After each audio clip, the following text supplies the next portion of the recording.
and it should be a stepping stone. It's a beginning point. If you're stuck in it forever, if you're like 50 years old and you're still making minimum wage, I guess the education system has failed you, because it isn't that hard to get out of that. I think some of that is kind of a twist in this media push to kind of make socialism or democratic socialism like the new communism of the 50s.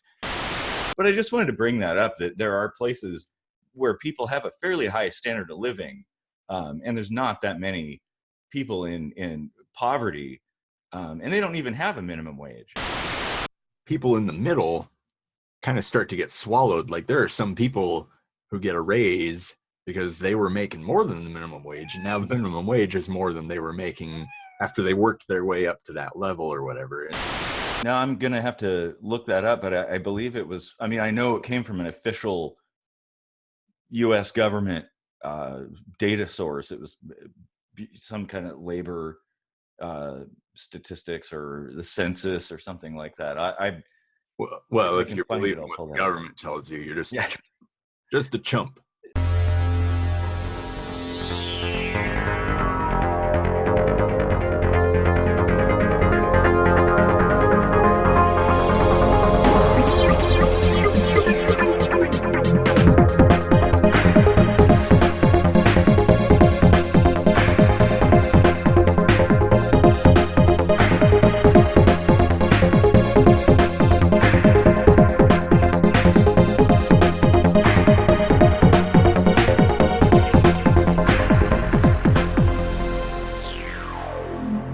Welcome to another kitchen sink microscopy. I'm Casey Rochford, and we'd really love it if you'd like, share, and subscribe, because,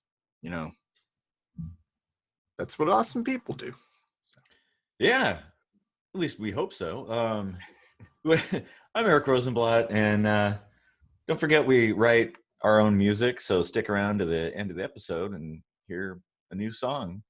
And if you like it or you want more music, you can go to patreon.com/KSMvidcast to go ahead and grab that stuff. It's pretty awesome. So what do you think we should talk about today, Casey? Well, I saw an interesting little tidbit that I wasn't aware of, being that I'm so privileged and I don't make this little of money, but the federal minimum wage hasn't gone up in 10 years. It's like $7.25, and inflation hasn't stopped. So it's like, why exactly is the floor staying where it's at while everything else is just ballooning up around it? That just struck me as a little weird. Yeah, that is a little bit strange. I mean, I've got my own views on minimum wage in general, but if you do have such a setup, you would think, if the intent is to kind of provide like a reasonable starting point, that it would be pegged to some sort of cost base, right? Like inflation's probably like a good thing to connect it to, because that's kind of national. Yeah, you can't go with housing prices or anything like that, because that fluctuates all over the place and that kind of thing. But inflation, if it you would think that it would have changed. I know that it's not that it's just that's the national minimum wage. So different states kind of have their own things. And states and cities and counties, they can all kind of dictate what they think is regionally a just wage to provide a living. And being that we're in the Seattle area, I guess we can really only speak to that experientially. But I imagine maybe there are some places in the country where you can actually maybe pay rent off of a full-time minimum wage job, but that is not the case in Seattle. And Seattle actually does have that $15 minimum wage that's currently in political debates being touted as what the standard living wage ought to be on the federal level. Yeah, and So that there's a whole lot of different points to cover there, actually, in what you just yeah, said. there is. I mean, like, just in a nutshell, um, I think going for a minimum wage that's more or less double what it is now uh, is a little. It's not forward thinking enough, considering how quickly inflation goes and how behind we are on it, and how long it takes for minimum wages to actually like incrementally hit that mark. By the time it does get up to $15 an hour, they're just going to be complaining that it's not high enough anymore. Well, yeah. I mean, let's address. I mean, this. I'd like to kind of maybe limit the discussion to principles and concepts instead of technical economic, uh, things. So it's, yeah, we should probably kind of stick to just conceptual discussion. But the idea that a minimum wage, like say in Seattle, that $15 is even remotely close to the amount of money that you would need to make to basically make ends meet in a place like Seattle, where I think the median house price is like $800,000. It's it's pretty Yeah. crazy. You'd be hard pressed to find a place to rent in Seattle proper for less than $2,000 a month. Um, so you'd need to make probably $80,000 just to be kind of at the base level, which in some areas, like if you went to, I don't know, Tennessee or something, $80,000, you'd be living pretty well. Mm-hmm. Yeah. So that's the thing. Like, I don't understand the idea that a minimum wage should even be like a quote living wage. Like it should be kind of like just the beginning, because uh, usually that's the wage that you get when you first start working. No experience, fresh out of school or something like that. Um, and you're not really that valuable or skilled. So, uh, But does that really matter? Like, is being skilled at something necessary to deserve a chance at life, liberty, and the pursuit of happiness? well, Or I'm old. I mean, I don't know that the two are actually necessarily connected, like in that direct of a fashion. Because you got to think, if you're a business owner and you're hiring people, you want people that are actually going to be able to do the work. So if you're hiring somebody that doesn't even know anything about the industry that they're coming into, they're really not worth that much. They might in fact cost you money, as you have to teach them things and they make mistakes and break stuff and things like that. So yeah, that's why usually starting wages are fairly low until you demonstrate that you know what you're doing, or you've gained experience, and have that to show to future prospective employers. yeah. I mean, in theory, that's fine.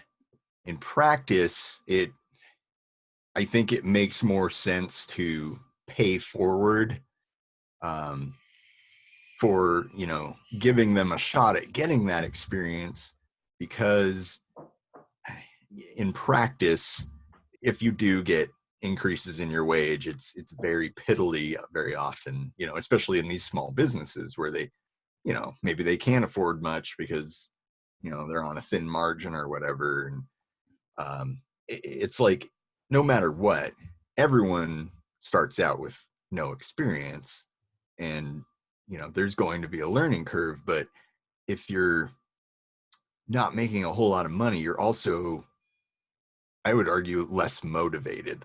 I think, like, maybe at first you're like really motivated, you're really gung-ho, you're like, I'm going to show what I'm worth, and maybe they'll reward me for it just to keep me around. And that basically hardly ever happens. Well, it happens sometimes, and I think it happens more in smaller businesses than large corporations. In general, at least the way the job market is today, there's typically not a lot of direct upward mobility within a business. Maybe like McDonald's or something like that. They do kind of have a system for promoting people to managers and regionals and stuff like that. But in general, the way to move up wage wise is to move laterally. So you change jobs, and that's kind of how you get a increase in your wages. Um, Well, well, do you though? Because then now you're once again starting out with no experience in that particular no, job. no, you've gained experience in that field, and now you're moving to a different business that does the same thing. It's just not the same place you worked before. So now you're coming in saying, "Hey, I have all this experience doing this," and you know that's how you. It's a pretty effective way to do it, and in general, that's kind of been my experience. Just anecdotally, it's kind of how it's worked for me. Mhm. You just demand more pay, and hopefully you get it. Yeah. Um, Well, yeah. getting a raise internally tends to not really be the easiest thing unless you kind of you really do have to kind of make a stink to Oh, get yeah. You make a good point because when you start a new job, that's where you're basically your one shot at negotiating a wage ever really exists.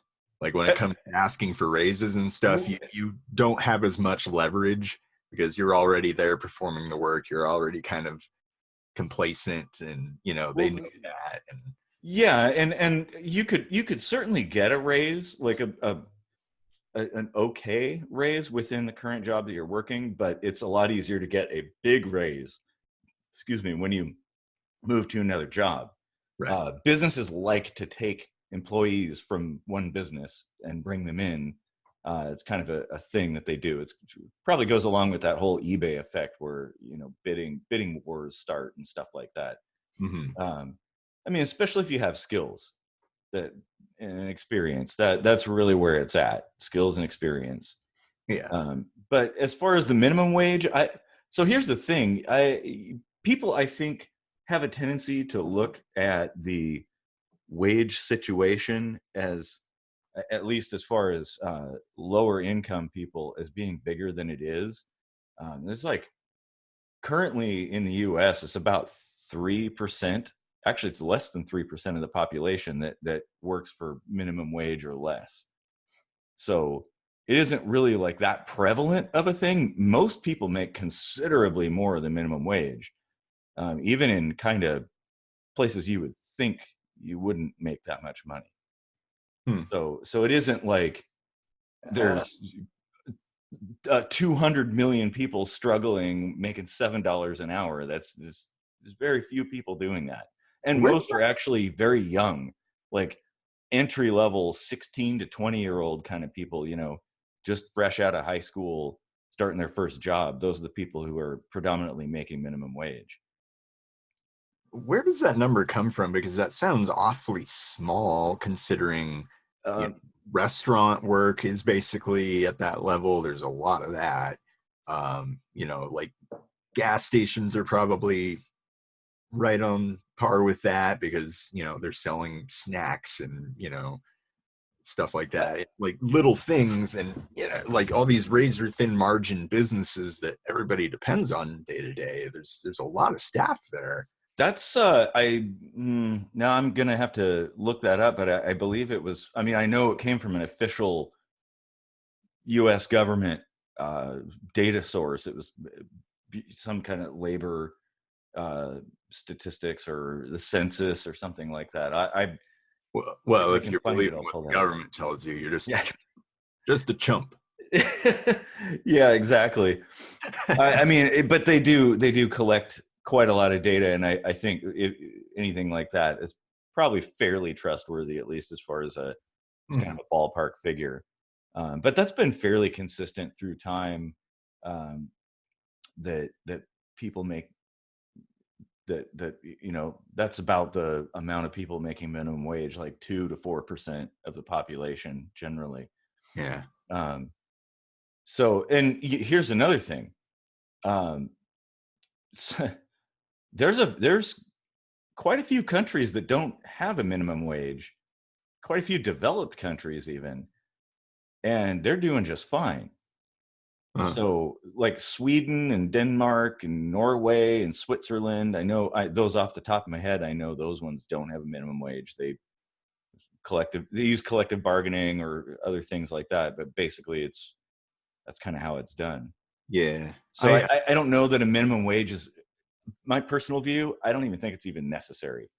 Yeah. Um, I mean, I, they do have a little more regulation in business in those countries, I believe. Actually, less regulation than we do. As Oh. crazy it is, Sweden is more capitalistic than the United States. If that isn't the most mind-blowing thing, it's kind of crazy. Um, but I you know, mean, that's kind of contrary to what I've heard from actual Swedish people, but I think some of that is kind of a twist in this media push to kind of make socialism or democratic socialism like the new communism of the 50s, where it's well, like no, scare. places like Sweden aren't really socialist. I mean, they have high taxes to pay for certain things, but as far as business operations, there's very little regulation. It's uh, very open, and that's pretty much how they're able to do that is by the way that works. But that's like a whole different discussion. If we Yeah. we get that's like a completely different tangent that'll be like another hour conversation if we go that direction. But I just wanted to bring that up, that there are places where people have a fairly high standard of living, and there's not that many people in poverty, and they don't even have a minimum wage. And even in the U.S., you could look at it. If 3% of the population is making that level, and most of them are kids, basically kids and young adults who are just starting their careers, um, I don't know that it's really an epidemic. I do think there's issues as far as wages above minimum wage matching up with kind of the cost of living in certain areas. I know that it can be very difficult, especially places like Seattle. Oh I, yeah, yeah. Well, that's one thing that I've always kind of griped about with minimum wage and having it go up all the time, locally, uh, is that the people in the middle kind of start to get swallowed. Like there are some people who get a raise because they were making more than the minimum wage, and now the minimum wage is more than they were making after they worked their way up to that level or whatever. And that's kind of like a whoa, holy crap. It's like I was making like a couple levels above minimum wage, and now I just got a raise to be minimum. And I feel like that's probably kind of not motivational. yeah, yeah, exactly. It does tend to kind of demotivate people a little bit when an entry level worker can command the same wage as themselves, who they may have like a college degree or something, and they've busted their ass for years to work up to that level, and now all of a sudden the minimum wage surpasses their wages. Yeah. That would kind of that would feel pretty bad. Yeah, and I mean the only way I could see around, getting around that would be to have some kind of, you know, regulation to have, a kind of a across the board increase or something, like some kind of algorithm or something that's like stepwise or whatever. But that's the only way I could see like a way of remedying the people in the middle getting kind of swallowed up by. Well, here's the thing. I think the minimum wage, the what you bring up about the fact that it's kind of essentially chasing the rainbow. You're Mhm. it the costs keep going up, and starting wages for inexperienced employees, like new people and stuff, doesn't really go up. um I think it's, you remember that episode of Star Trek Next Generation where that little kid was rescued from that ship that got destroyed, and he took a liking to Data, and Uh-huh. at the end they were being assailed by this waves of energy. There was probably some techno babble term for it, but some energy waves were assailing the ship, and they kept increasing in power as they increased their shields. And eventually they said, let's divert warp power to the shields and maximum shields, and that ended up being the thing that destroyed the Vico, the ship that the kid was on. And so it was this feedback loop. Right. And that's kind of how I see this kind of thing. I think just simply raising the starting wage to some level that's based on inflation and housing costs and whatnot might be kind of an impossible sort of thing, and may end up being uh, more harmful than it is beneficial in many ways, because of all the ways that those costs kind of filter through industry and business and stuff like that. I think the actual way to solve that particular issue is to try to tackle inflation and do something about housing costs. Now, I definitely am not an advocate of uh, there being some kind of price controls or something like that, because that has some, excuse me, some pretty potentially negative consequences. But I think one of the things we certainly need to start addressing inflation, because that is an issue. If you look at it, the dollar has lost like some 95% of its actual purchasing power since the Federal Reserve was created, and especially since we went off of the gold standard, which kind of tended to keep it level. And now it's just like, oh, you can just keep printing money, and well, that affects. It's a hidden tax, and it's especially harmful to the poor, low income people. They really feel the effects of that. Like every penny counts. Oh yeah. So, if your wages aren't going up by any kind of wide amount, and every year costs are going up by 2 or 4% or something like that, well, that's hard to keep up with. Yeah. So Now, I do agree that inflation is a problem. I don't know that um,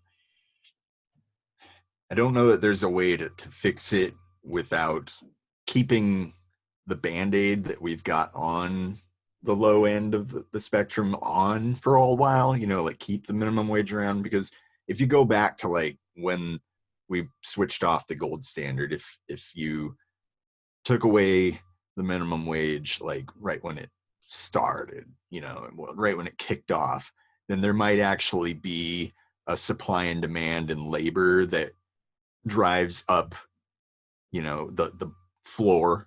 Let's say, yeah, yeah. not like, don't call it a minimum, but like the lowest amount that people would understand they have to offer to entice workers to want to work or whatever.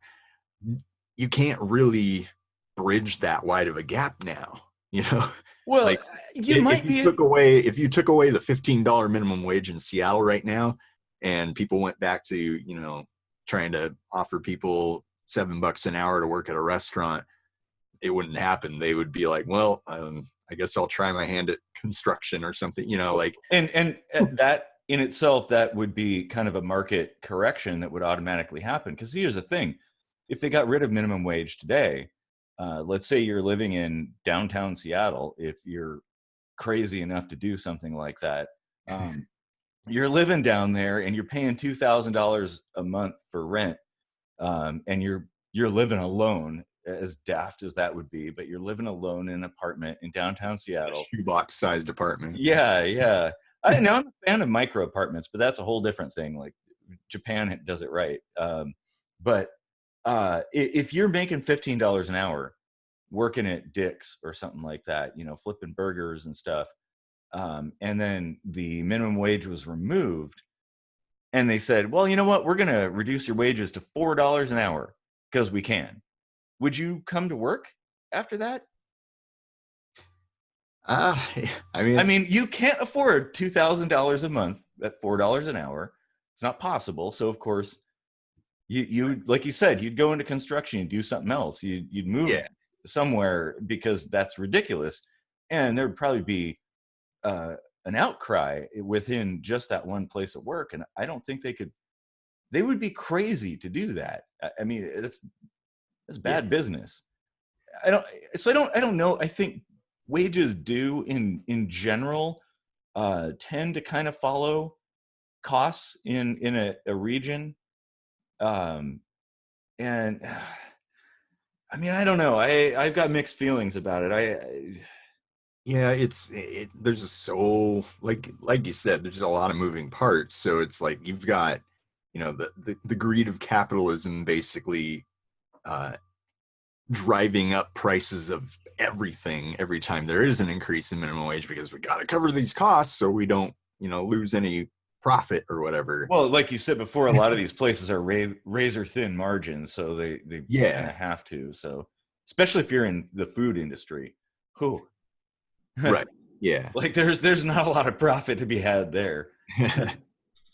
Hmm. Yeah, but that stuff is, it isn't pound for pound in the increases. Like basically every time a minimum wage increase occurs and prices adjust accordingly, I have this sneaking suspicion that it's kind of tilting in their favor profit wise, Well, and it is.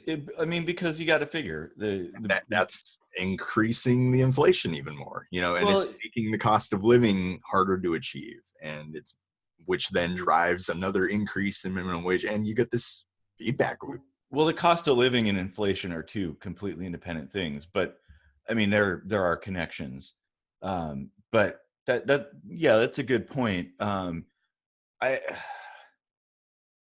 I guess, man, I don't know. There's just so many things to consider there. Yeah, Um, I mean, it's but basically like there's all this upward movement, right? Of money going into things and moving up the chain, and then it's like a high-rise building. It's got a flat ceiling. All this money just gets up there and then pools at the top, and it doesn't trickle down at all. you know, well, I mean, yeah, we could talk about what money is. I mean, it's that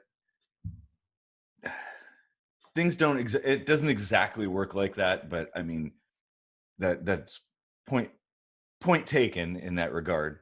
Um, I think, yeah, I don't know. I mean, again, I don't know that I consider the minimum wage side of things to be that big of a thing, considering when you start looking into the who works for those wages.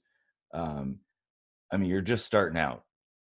And here's another thing. There's there's other factors too, and I kind of think a lot of it goes back to education. Um, the way our education system works, most people should be able to make more than whatever the set minimum wage is right out of school, be it high school or college or something like that. I think there's a big unreasonable push to go to like a university when you should probably go to a trade school, because the fact is, if you go to a trade school and you learn construction or welding or electronics or eh, plumbing, you could make six figures very easily.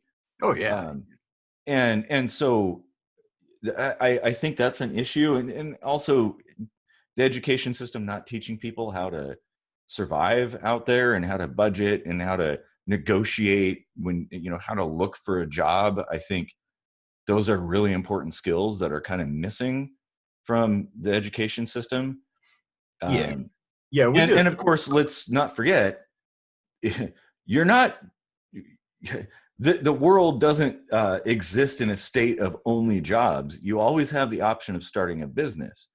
And that's something, again, that I think is majorly lacking in school. By the time you get out of high school, you should have a firm understanding of economics, of budgeting, of business operations, of how the system works. Like you had 12 years. I think we could probably, if an idiot like me can learn that kind of stuff in like 4 years, I think uh, Mm, a professional organization could teach that, and that would really help people a lot. Um, yeah. I mean, one thing I've never heard anybody say is like, there aren't enough businesses, like I don't know that Uh, there's like, that's yeah. I don't think there's a gap to be filled there necessarily. Like I'm all for doing your own thing, the entrepreneur thing, and a lot of good can come of that. And it's also not for everybody, but Well, that's true. Yeah. it's but I mean, yeah, that would balance itself out. It would certainly be better if people were prepared to do it correctly.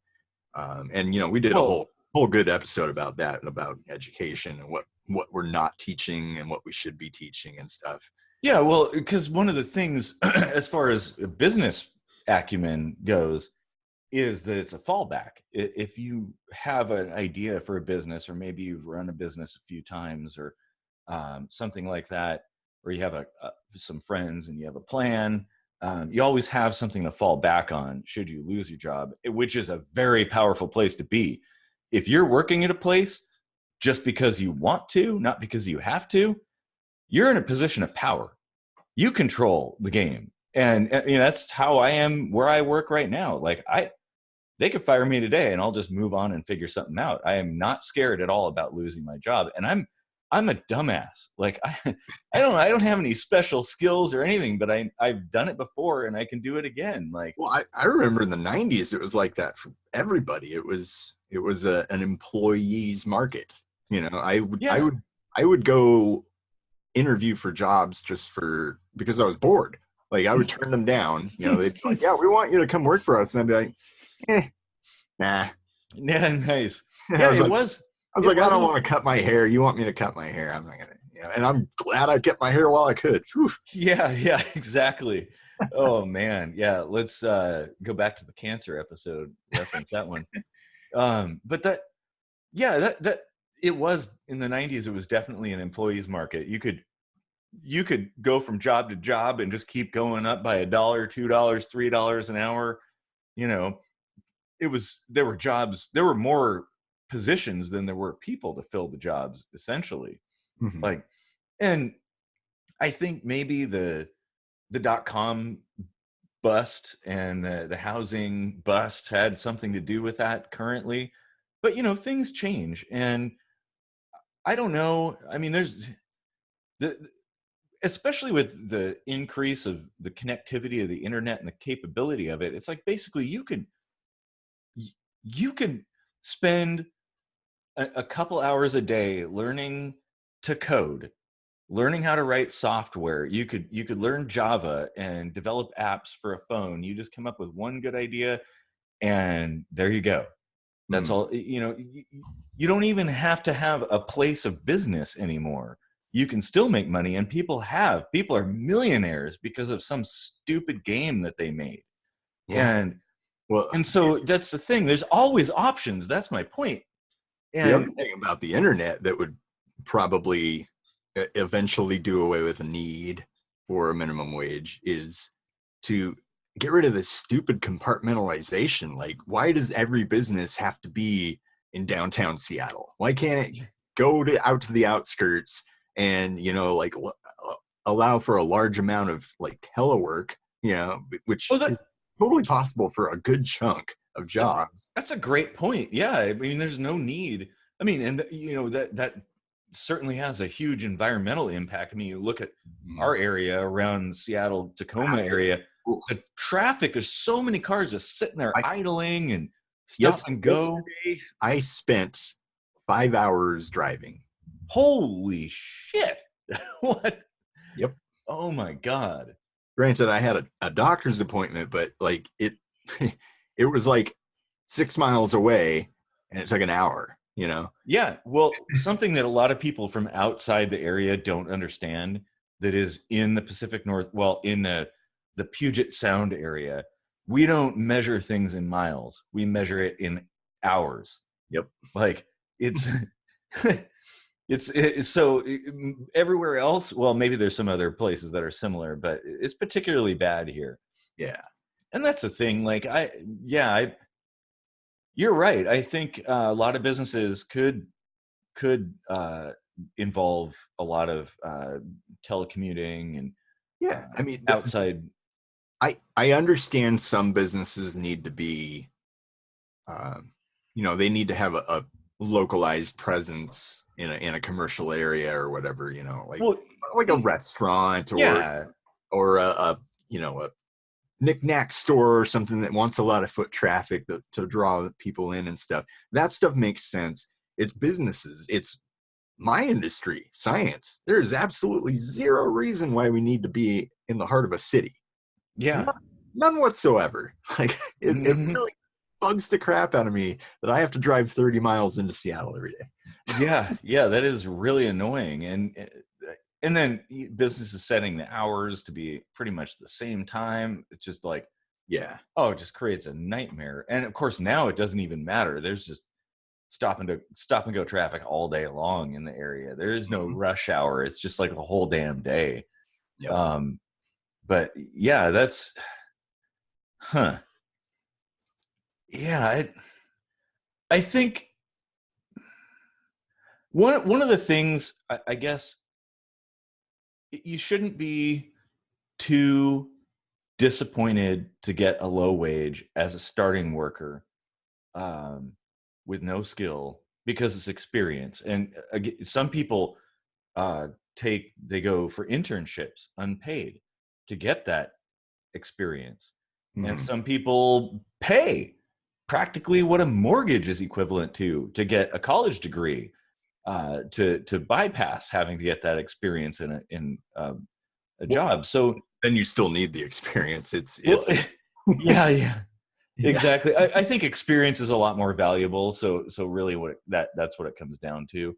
Mhm. Um, but to me, I see minimum wage as a fleeting thing, the entry level kind of thing. It's something you do when you don't know anything.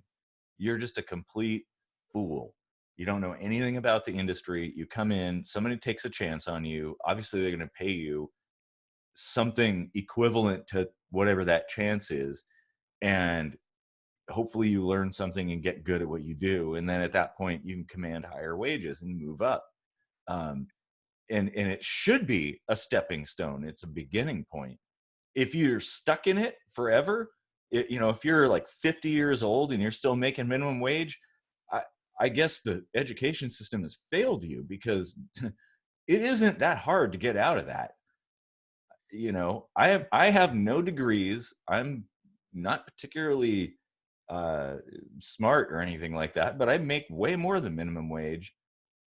And, I just worked my way up there and took advantage of opportunities when they came.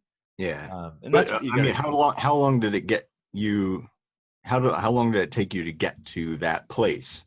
Like I know you've struggled with not having a lot of money before, Yeah. Well, not some even of that long that, ago.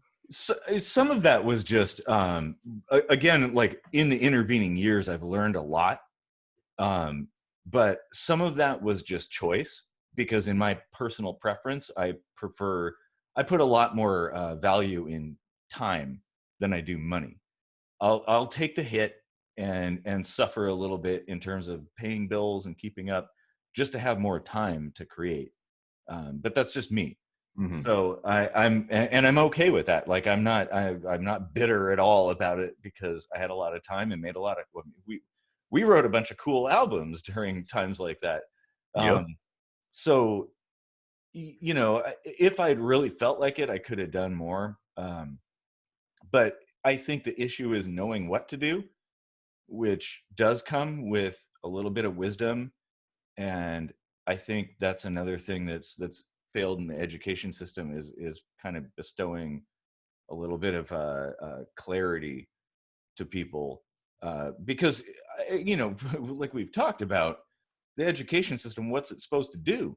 Make you be book smart or be able to survive in the world? And if it's the latter, they're completely failing people, because it isn't rocket science, knowing how to do things and survive and stuff. And I think if there's somebody that's you know 5 decades into their life and they're still making minimum wage, there's a problem. And the problem is knowledge. Mhm. It's not the business. But That's just my personal view. I don't know. What do I know? Yeah. Now, I kind of think that, if what you're saying is true, where like predominantly the people making minimum wage are 16, 17 years old or whatever, I, I think it would behoove governments to allow for those razor thin margin jobs that are employing these, you know, kids who are still living at home, to just offer them the federal minimum wage or something, to Yeah. make it easier for that business to thrive, to, boost the economy, to, Well, I agree. I to totally agree. incentivize moving up, and, Yeah, because there's actually a benefit to that. Because for one, if you're young and you're living at home, which people today don't move out when they're 18, it's usually in their 30s or 40s. But yeah, if you're young and living at home, your costs are typically low.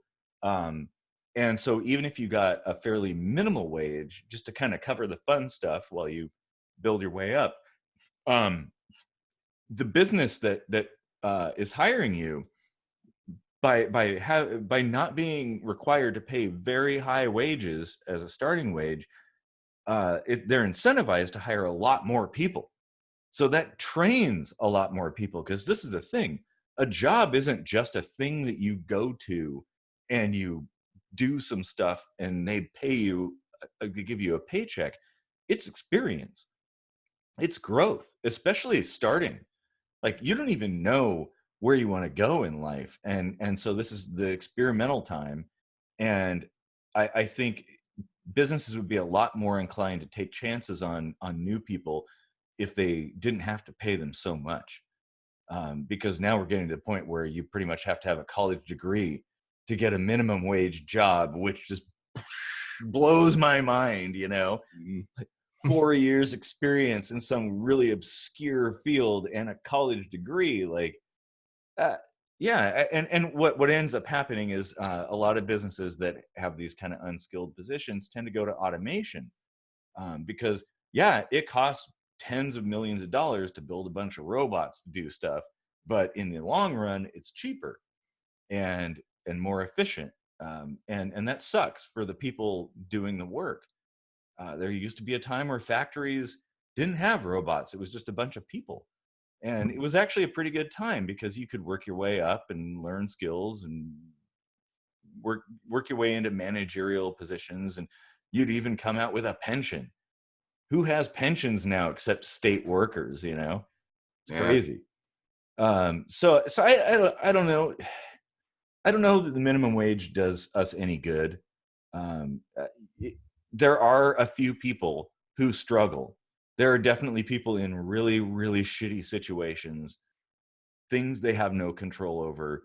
Something unfortunate happened, and they're stuck, like basically having to go to McDonald's and work, and they have a kid or two, and they're struggling, and that really sucks. And I think at that point, the answer isn't minimum wage, it's some kind of assistance. And I think charities or whatever could easily fill that role. And because there aren't that many people in that situation, even though I'm sure the way it's portrayed, uh, in the media and things, is that it's an epidemic. But I mean, there are a lot of people that have more than one job, and a lot yeah, of those jobs are minimum wage, and they aren't always full time. That's the other problem, is like a lot of jobs that pay minimum wage aren't giving you hours. So in effect, like, you might be getting per hour what's deemed, you know livable at a full-time amount, but you're not actually hitting that full-time amount. I've been in that situation before. Back when I did work in restaurants, I had to work at, even in the 90s, I had to work at two restaurants at the same time, and I'd work more than 40 hours but get no overtime because they were two different places. So I yeah, was I was busting my butt and still not ever getting ahead, or getting savings, or there was not even an option for retirement or health insurance or anything like that, you know? Yeah, and I think inflation is definitely a factor because we, like you said, it's been a decade since the minimum wage has gone up, and wages in general tend to trail inflation by a very long distance. So that's definitely a factor. If we were to be able to do something, try to focus on solving that problem, like try to keep the value of our currency to be stable, that would be good. And another thing, because the biggest cost in general, in most areas, is housing. Hmm. The cost to just be in a place. Obviously, you can have roommates. If you had an apartment and you had a roommate, it's not really that outrageous. If you had a house and several roommates, it would be maybe even better. But it's still a pretty huge chunk of people's income goes to housing. And a lot of the reason that is because of scarcity. So it's a supply and demand thing. There are not many places to live, and there's a lot of people wanting to live in them. And a lot of times, what it comes down to is zoning and permitting.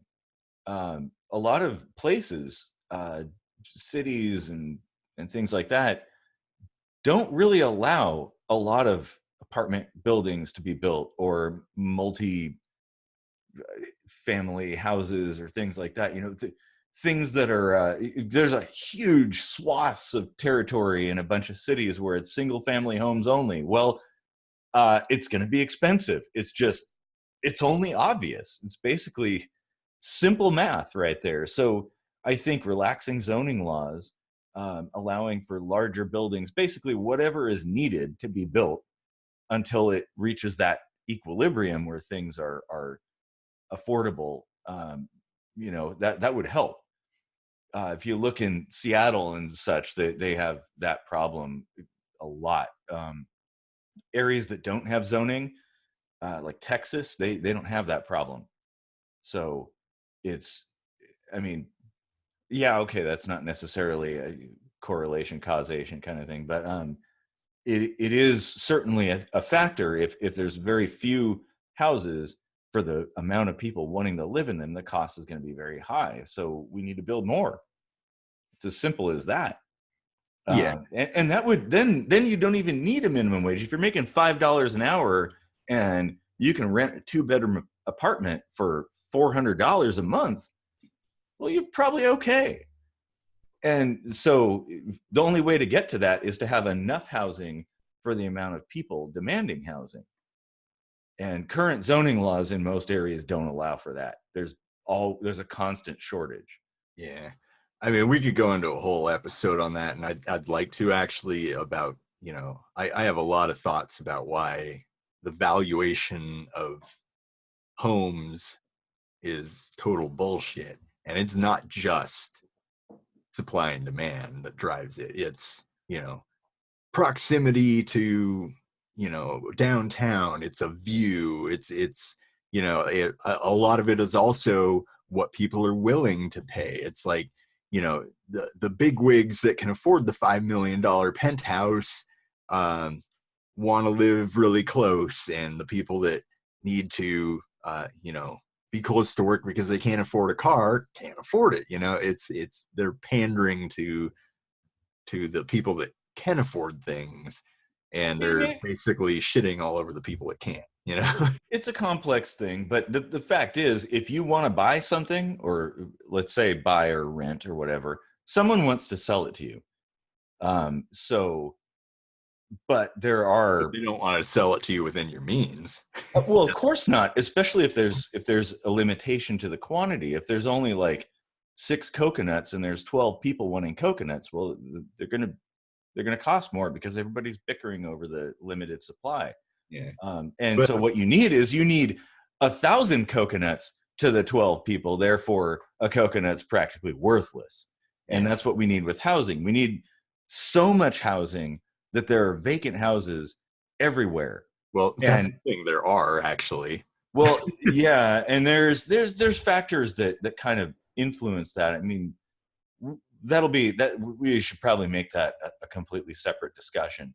Yeah. But again, if there was enough housing, um, here's the thing: if you have a vacant property, you still have to pay property tax. It costs you money to maintain it. So eventually, you're going to start losing money, and you are going to have to sell it. Inventory in the warehouse is lost income always. Like, you do not want that. So uh, if there's twice as many houses as there are people looking for houses, they're going to be really cheap because everybody's going to be demanding. They're going to be trying to sell to you.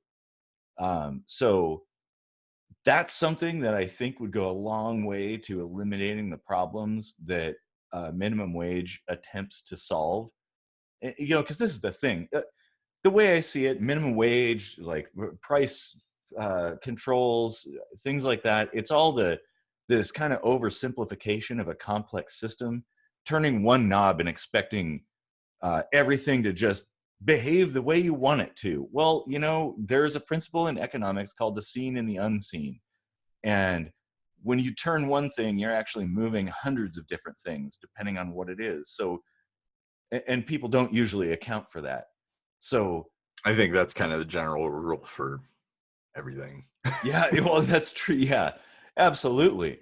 And that's the thing, like, people get into this discussion about minimum wage, and it turns into this thing where, yes, we need it, and no, we don't, and because this and because that. And it's like, well, I think it goes deeper than that. There's a much more complex discussion to be had about why it's even needed in the first place. Um, and what are the implications of instituting something like that? Like, does it actually cut out a whole bunch of incoming workers? What about all these people, if that if the minimum wage is 15 or 20 or $30 an hour, and you're 16 and you're looking for a job, you don't know anything, you haven't even completed high school yet, who's going to pay you that? There's a huge risk. I mean, this is the thing, like, people have to consider the fact that they're working for business. There's massive risks involved, and they're not going to just take that risk on you just cuz. And so the whole point is that it's a complex web. Yeah, but I mean, if And they don't take that risk, then their other option is to close the doors because they don't have any laborers. and that is true, and in fact that does happen sometimes. But I do want to stress that your only option as an employee is not just being an employee. There's other things that can be done, and I highly encourage people to investigate business, like how to run a business, because it is an empowering thing to know how to do that.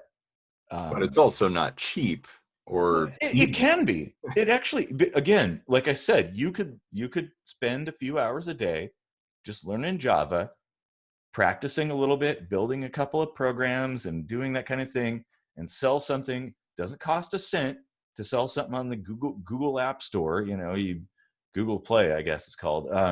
And or wherever you can, the internet allows you to do this kind of thing. um, if you don't have a technical mind, you don't want to do any coding, you could do art. You could start a store on Etsy.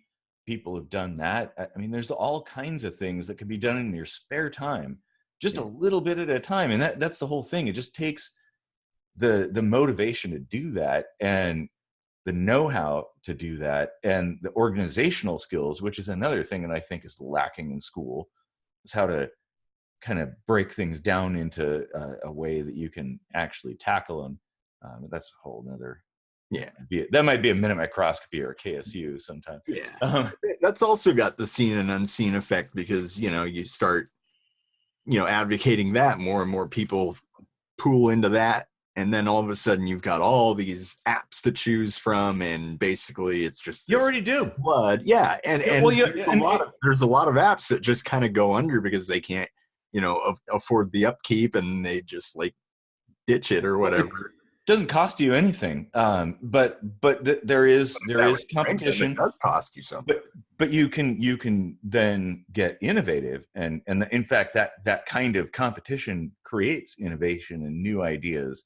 And so I think that that can be a healthy thing. And you don't just have to focus on one particular area. There's a lot of room for many, many ideas to coexist. I mean, the fact that you have a Starbucks across the street from another Starbucks and both are thriving should tell you that, like, there's plenty of room. Um, and Mm. so, yeah, it, it, there's so many things I want to say about this, but we're kind of starting with minimum wage, and but it does connect to a lot of different things Yeah, in that regard. it is very complex, and I think this conversation just kind of highlights that, because they're, like, just starting that off on that topic, we got into like 65 different other topics. Yeah. you Oh, know oh, I'll bring up another one. How about this? Barriers to entry, business. One of the problems with that, like, with a newcomer starting a business, is all of the complexity and high cost taxes. It's not the cost of operating the business, it's the state side of things, like B&O tax and all the sales tax stuff that you have to do and all these different things. And then you got to pay income tax, but you got to pay income tax twice, like, or maybe like, more. yeah, It gets all stupid, and it's very difficult for people to wrap their head around. So I think, that's the worst part, honestly, of owning a business, is paying like six different taxes. yeah. And So how about this? How about this? Why don't we say, uh, to encourage people to start businesses, quit your job, start a business, or work your job and start a business, whatever. I guess it depends on the business. Um, why don't we just try to push to have there be no tax for a certain duration, like until you hit a certain threshold of net income, you $100,000 or something like that. That'll give people more than enough room, 2 years, 3 years, or something like that.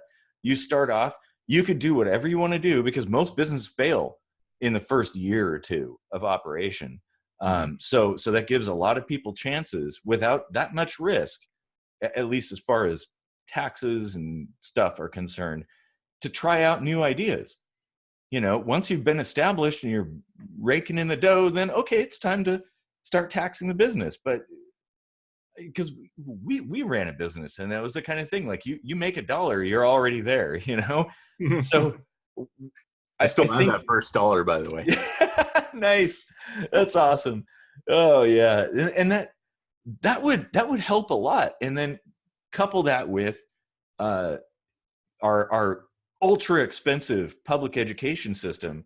Why don't we focus on teaching people business as an option, like, just a fallback? Like, you don't necessarily have to do it, but at least you'll have the knowledge to do it if you want to.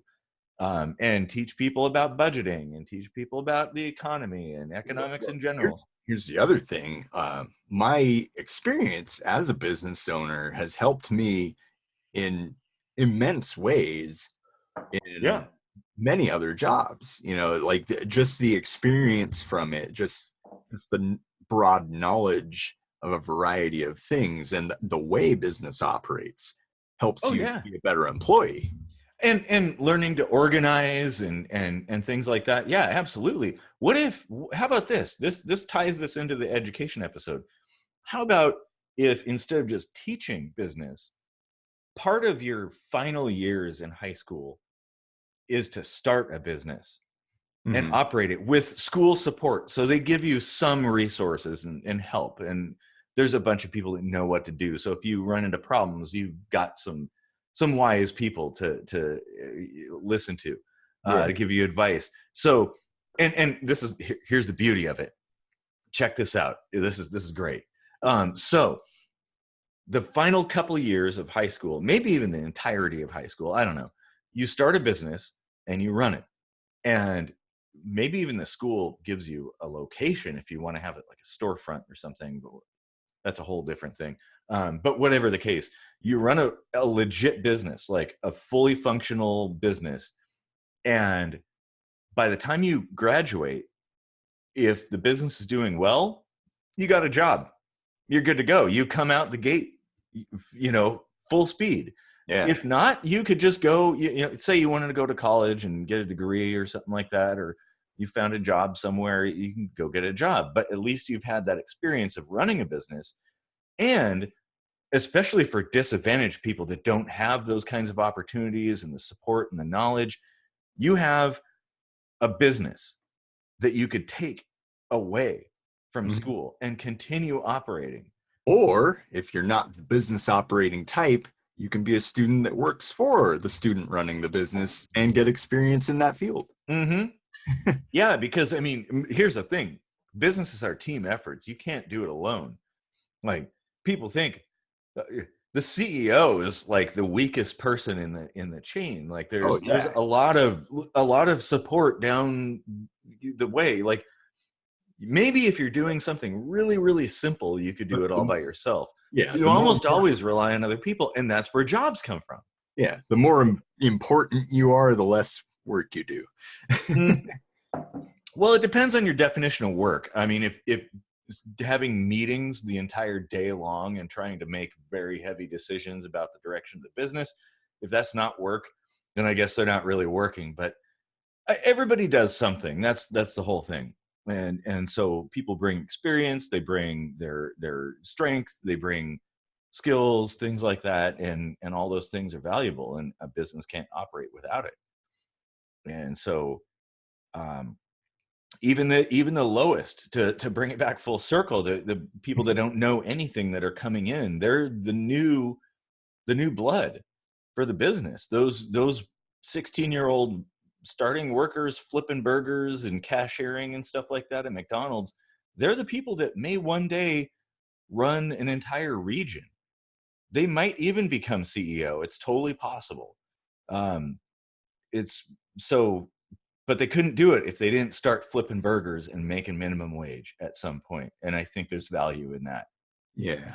You just have to have a direction, and I think that's another thing that is lacking in, i I want to say school, but it's actually more like society, is a sense of direction, like this kind of dream that you're gonna get somewhere, that um, pushes you to move beyond the gold shirt Picard versus the red shirt Picard, or whatever, like the it's like it's that's the thing, like you have to have that drive to move beyond, and I think that's something that's kind of lacking. That, oh, you have a job, that's your destination.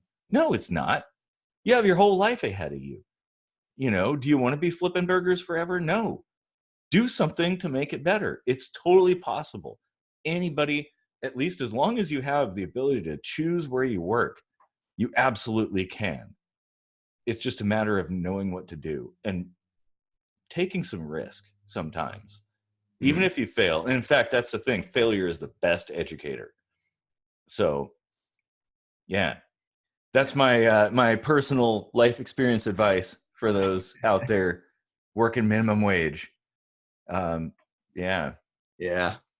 Well, yeah, it's kind of interesting. We went from minimum wage all the way through like the education episode we did, but we even kind of touched on we got close to touching on the fair tax, which was like our second episode or something, like Yep. going way back. Well, And yeah, like there's so many gears moving when it comes to making a living. oh yeah, totally. And I see this. I guess it's kind of a hybrid between economics and philosophy. Like there's more to it than just numbers and statistics and stuff like that. Yeah. Um, there's It's a just lot of funny, discussion. like the Yeah. one thing that ties everything together is this arbitrary made up thing that we call money. you Yeah, know and we ought to do an episode about that. In fact, because I think people don't know what money really is, and that's the problem. um Yeah, yeah. I Yeah. don't know what it is. Like, Well, it baffles me. Even gold, like ascribing a value to a rock, yeah. like, doesn't make sense to me. I see it as just as arbitrary as a paper dollar.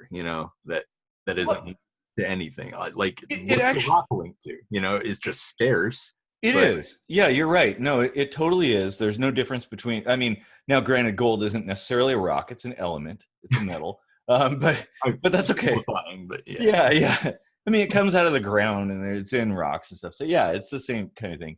But you're right. It is kind of, we've just selected that because it lasts for a long time and it's fairly scarce and stuff, and you can't make more of it, which is the difference between paper money and you can grow more trees very easily, but you can't just like magically make gold yet.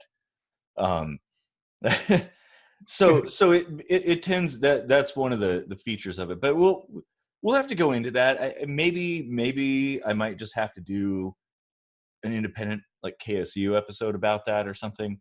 Um, but I think that is a problem in that people don't understand money and they don't really understand economics.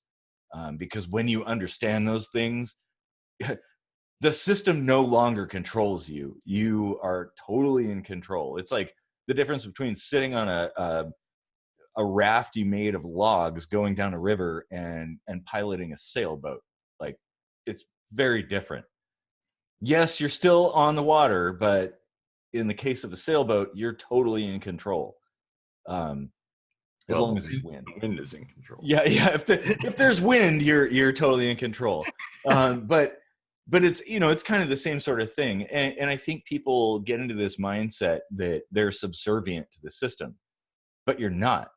It's just a matter of knowledge. You just have to know things, and that's where I feel the focus should be. To me, that's my focus, is teaching people about things so they understand, because when you understand it, you have the power. No one else controls you at that point. And so I guess that's my goal, in any kind of economic discussion. Because it's sort of like a lot of things. I came from the standpoint of total ignorance. Like, I didn't know anything about it. And then I started researching it and learning about it and becoming fascinated with it and understanding it. And it started making sense. And now it's like, I'm God here, you know, like you can actually control things and determine your own destiny. Um, so yeah, it's not all hopeless. Um, so if you're working minimum wage, you can get out of that. Just saying. Yeah. Yeah. I mean, we could totally go on. I mean, again, the just uttering the words minimum wage opens a huge can of worms. There's so many things. It's just everything that it's connected with. There's so many things to talk about. But I encourage discussion. Like, I want people to throw out their thoughts about things, and I'd like to hear other people's thoughts and that kind of thing, and tell other people about stuff that you've learned, especially if you've kind of gained more knowledge. You should share it with other people. Yeah, because Sharing. I'm on the fence where it's like I can see the merits of keeping it in place and increasing it, but I also see the inherent problem with that, and I see the merits of finding a way out of it. And you know, Yeah. No, and what you said is absolutely correct. And in fact, it kind of links back to something you said earlier about changing one thing while the system is still the way it is. It is kind of hard because minimum wage is very entrenched now, and a lot of things are dependent on it. yeah, A lot of these other arbitrarily created systems are dependent on it. So if you just pull one thing away, well, it's kind of like Jenga, well, you might topple the entire thing. hmm So it has to be systematically altered. And I think it can be in everybody's favor. But a lot of these kinds of things, minimum wage is one of these that's kind of a band-aid fix for something that really should have been thought out a little bit more thoroughly. But it sounded good at the time, and here we are. So I think it's important to dig a little bit deeper, and understand how things work underneath, because there's a lot of people saying, well, we just need to increase minimum wage, and I'm just thinking that's not it's sort of like the raise power to the shields. It doesn't necessarily solve the underlying problem. Why don't we drop the defensive shield? Captain, drop the shields. Yeah. Oh man. Plan with just two minor drawbacks. So we have Star Trek and Red Dwarf references in one episode. Awesome. Oh, that's good. Well, I hope this episode gets people thinking, because I think it's one of those things that everyone has an opinion on, but they haven't really thought as deep as this. Like Yeah, there's, when you start pulling a thread, there's a lot more that comes unraveled, and that's than true. you Yeah. intended. Well, yeah, exactly. And I think it's important for people to do some more research. And I think I again, I'd encourage people to do more research into economics and how things work. Research what money is, and look at all the different views, because that, again, it's though economics is a science, there are still a lot of diverging views about things because it's a science based on human behavior. Much like psychology and psychiatry, there's a lot of disagreement there.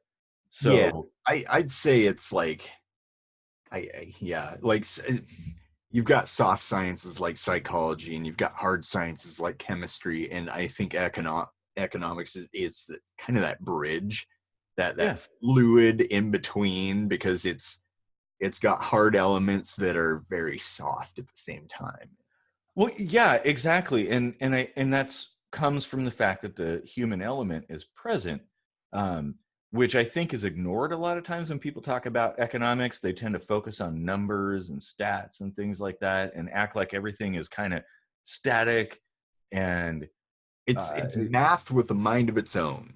Like there you economics is go. just psychology for math. Like Yeah, yeah, it is. And when you look at it in that light, it makes a lot more sense. I mean, that was the turning point for me. The wow moment that made me start to understand economics is when I realized it isn't just a bunch of numbers, it's people. It all comes down to human behavior. And then all of a sudden, everything started to make sense.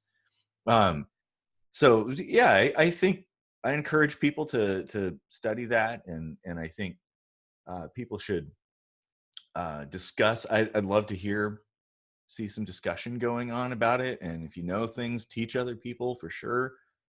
If you know enough and you have a really good idea, maybe we'll make a good kitchen sink university episode out of it, because that is kind of our thing. yeah. So Who knew this would become a deep philosophical conversation? it always is. I mean, we could come up with any 2-word phrase and turn it into an hour-long discussion. Yeah, I think that's probably enough for now. We could I will probably take some of the things that we've talked about and make them kind of side episodes or something like that. And I know there's some more things we need to discuss in this realm, but I think for now that's a good starting point.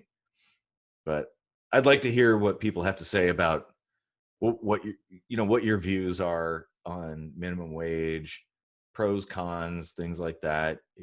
They definitely need to be weighed because there are pros and cons to it. Um, yeah. Any final thoughts, Casey? Uh, I don't know. There was so much covered. I don't even know if there's a way to just sum it all up. It's complex.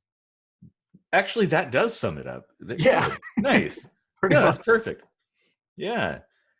So And this yeah, is thanks. just season one. Yeah, exactly. Oh, we're just getting warmed up here. Thanks for deep sink diving with us into well, kind of a lot of stuff, economics related and philosophical discussions, but ultimately stemming from the concept of minimum wage.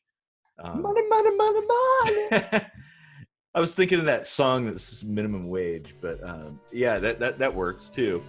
Yeah, and yeah, we're not done. We'll revisit this. I think there's more angles, even to just the concept of minimum wage. We might do a follow-up video, but yeah. Anyway, thanks for deep sink diving with us as always. Good night.